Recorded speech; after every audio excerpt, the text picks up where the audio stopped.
BPSC TRE first, second और third का form submit करते टाइम बहुत सारे शिक्षक अभ्यर्थियों का शिकायत था कि आप लोग पेमेंट तो कर दिए लेकिन उसके बाद भी जो है वो सक्सेसफुल नहीं हुआ और जो भी आप लोग का अकाउंट था उस अकाउंट से यहाँ पर आप लोग का पैसा जो है आपका कट गया। फिर उसके बाद यहाँ पर आप लोग क्या किए कि एक से अधिक बार जो है आप लोग पेमेंट कर दिए, लेकिन जो आप लोग का पहले पैसा कटा हुआ था वो आपका पैसा ना ही सक्सेसफुल हुआ, ना ही जो आपका रजिस्टर्ड अकाउंट था तो अभी तक वो आपका पैसा वापस यानी रिफंड जो है आपका आया। तो उसी को लेकर यहाँ पर आप लोग के लिए जो है गुड न्यूज़ है। यहाँ पर आप न्यूज़ पेपर जो है वो देख सकते हैं, आप लोग का इस तरीके से पैसा कटा है तो उसे आप यहाँ पर आसानी से जो है वो रिफंड कर सकते हैं। इसमें यहाँ पर साफ तौर पे बोला गया कि अतिरिक्त जो आपका भुगतान है यानी एक से अधिक बार आप यहाँ पर पेमेंट जो है किए हैं तो उस राशि को आप यहाँ पर वापस पाने को लेकर यानी रिफंड करने को लेकर आपको यहाँ पर मेल जो है करना है। तो किस तरीके से आप यहाँ पर मेल करेंगे डिटेल में इस वीडियो के माध्यम से हम यहाँ पर जो है बात करेंगे। यहाँ पर देखेंगे तो यहाँ पर स्पेशली आपके बीपीएससी के बारे में जो है वो जिक्र किया गया है कि बीपीएससी ने आवेदन शुल्क का यहाँ पर भुगतान करने के क्रम में किसी भी वजह से फंसे भुगतान की यहाँ पर राशि वापस पाने के लिए अभ्यर्थियों को यहाँ पर चार्ज बैक, ध्यान रखिएगा यहाँ पर आपके चार्ज बैक जो है आपका दिया गया, बैंक यहाँ पर जो है आपका नहीं है। चार्ज बैक लिखकर संबंधित जो भी आपका बैंक होगा, जिस बैंक के माध्यम से आप अपना पेमेंट जो है कटवाए थे, तो उसको यहाँ पर आप लोग को जो है मेल करने को लेकर यहाँ पर आपका बोला गया है। मालूम हो कि आयोग का मतलब यहाँ पर साफ तौर पर बीपीएससी के बारे में जो है वो जिक्र किया गया है कि बीपीएससी के माध्यम से प्रकाशित विभिन्न जो है आपके विज्ञापन, चाहे आपका टीआरई फर्स्ट हो या फिर टीआरई 2 हो या फिर टीआरई थर्ड हो या फिर जो आपका मेन बीपीएससी है, या फिर इसके अलावा बीपीएससी के माध्यम से बहुत सारे जो आपके वैकेंसी वगैरह है वो यहाँ पर आपके कंप्लीट जो है कराए जाते हैं, फॉर्म वगैरह सबमिट कराए जाते हैं। इसके अलावा आप यहाँ पर ध्यान रखिएगा कि किसी अन्य भी आयोग या फिर किसी भी कमीशन का फॉर्म्स जो है उस तरीके से सबमिट किए थे और एक से अधिक बार आप लोग यहाँ पर पेमेंट जो है किए हैं और जो आप लोग का पहले पैसा कटा था वो आपका पैसा यहाँ पर रिफंड नहीं हुआ है, तो उस पैसे को भी आप इसी माध्यम से जो है वो रिफंड यहाँ पर जो है करा सकते हैं। तो इसको लेकर आप यहाँ पर ध्यान रखिएगा। आगे उसी को लेकर यहाँ पर आपका जो है बोला गया कि अभ्यर्थियों की तरफ से कई बार जो है वो पेमेंट किया जाता है और अभ्यर्थियों के अकाउंट से जो है आपका कट जाता है, लेकिन उसके बाद भी जो आपका आयोग होता है जिनके माध्यम से यहाँ पर आपके फॉर्म जो है वो सबमिट कराए जाते हैं तो उनके खाते तक जो है आपका नहीं पहुँच पाता है और इस तरीके से आप लोग यहाँ पर अतिरिक्त जो है कई बार यहाँ पर आप लोग भुगतान जो है कर देते हैं और उसको आप यहाँ पर वापस पाने को लेकर आप यहाँ पर आपको जो है मेल करना है। आप यहाँ पर ध्यान रखिएगा कि किसी भी माध्यम से आप यहाँ पर अपना ऑनलाइन पेमेंट किए हैं तो आप यहाँ पर चार्ज बैक के माध्यम से आप अपना पेमेंट जो है वापस कर सकते हैं, चाहे आप क्रेडिट कार्ड के माध्यम से पेमेंट किए हों या फिर डेबिट कार्ड के माध्यम से आप यहाँ पर पेमेंट किए हों या फिर आप यहाँ पर इंटरनेट बैंकिंग के माध्यम से आप यहाँ पर पेमेंट जो है किए हैं। तो जो भी यहाँ पर बैंक का कस्टमर केयर मेल ID होगा तो उस मेल ID पे अभ्यर्थियों यानी स्वयं आपको यहाँ पर क्या है कि चार्ज बैक शब्द लिखकर आप यहाँ पर मेल कर दीजिएगा तो आपका पैसा जो है वो रिफंड हो जाएगा। उसके साथ ही आप यहाँ पर मेल करने जाएंगे तो यहाँ पर जो आपकी ट्रांजेक्शन ID है उसको भी आप लोग को यहाँ पर मेंशन करना है, रेफरेंस जो आपका नंबर है पेमेंट का उसे भी आपको यहाँ पर मेंशन करना है और जो आपका ट्रांजेक्शन का डेट होगा उसे भी आप लोग को यहाँ पर जो है मेंशन करना है। यदि ये सभी चीज़ आप यहाँ पर कंप्लीट करके आप यहाँ पर बैंक को आप यहाँ पर मेल जो है कर देते हैं तो फिर उसके बाद जो भी आपका प्रोसेसिंग का समय लगेगा तो उस समय के बाद जो भी आपका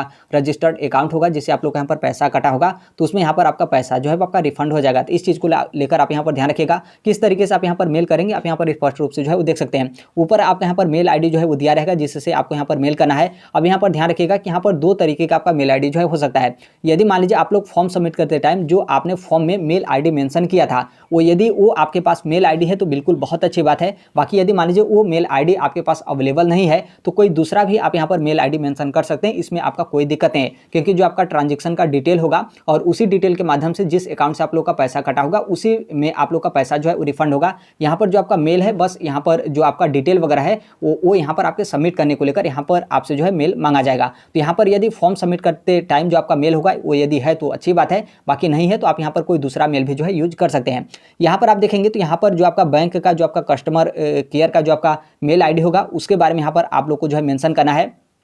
आप यहाँ पर 2-3 चीज़ का जो है वो ध्यान रखिएगा। यदि आपके अकाउंट से यानी स्वयं आप अपने अकाउंट से यानी आप अपने डेबिट क्रेडिट या फिर इंटरनेट बैंकिंग के माध्यम से आप अपना पेमेंट किए हैं तो आपका जो भी बैंक होगा उस बैंक का जो आपका कस्टमर केयर का जो आपका मेल ID होगा उसके बारे में यहाँ पर आपको मेंशन जो है करना है यानी उनको यहाँ पर मेल करना है। यदि मान लीजिए आप यहाँ पर साइबर कैफे से पैसा कटवाए हों या फिर किसी अपने दोस्त या फिर किसी जान पहचान से आप यहाँ पर पैसा जो है कटवाए हों तो यहाँ पर आपका जो बैंक होगा उस बैंक के मेल ID को यहाँ पर मेंशन नहीं करना है, बल्कि जिससे आप पैसा कटवाएं, साइबर कैफे से आप पैसा कटवाए हैं तो उनसे आप पता कर लीजिएगा कि वो मतलब उनका बैंक अकाउंट कौन सा है तो फिर उनका यहाँ पर जो है आपका मेल ID होना चाहिए। तो यहाँ पर ध्यान रखिएगा कि जिस बैंक से यहाँ पर आप लोग का पेमेंट कटा है तो उस बैंक का यहाँ पर जो आपका मेल ID है वो यहाँ पर आपका होना चाहिए, ना कि यहाँ पर आपका जो बैंक है उसका यहाँ पर मेल ID जो है होना चाहिए। तो इस चीज़ को लेकर आप यहाँ पर जो है वो ध्यान रखिएगा। यहाँ पर सब्जेक्ट है, सब्जेक्ट में आप यहाँ पर चार्ज बैक, ध्यान रखिएगा यहाँ पर आप बैंक मत लिख दीजिएगा बल्कि यहाँ पर आपको चार्ज बैक जो है वो लिखना है। आप इस तरीके से भी लिख सकते हैं, यहाँ पर आप गैप भी जो है वो देख सकते हैं। बाकी आप यहाँ पर नहीं भी गैप देंगे आप इस तरीके से चार्ज बैक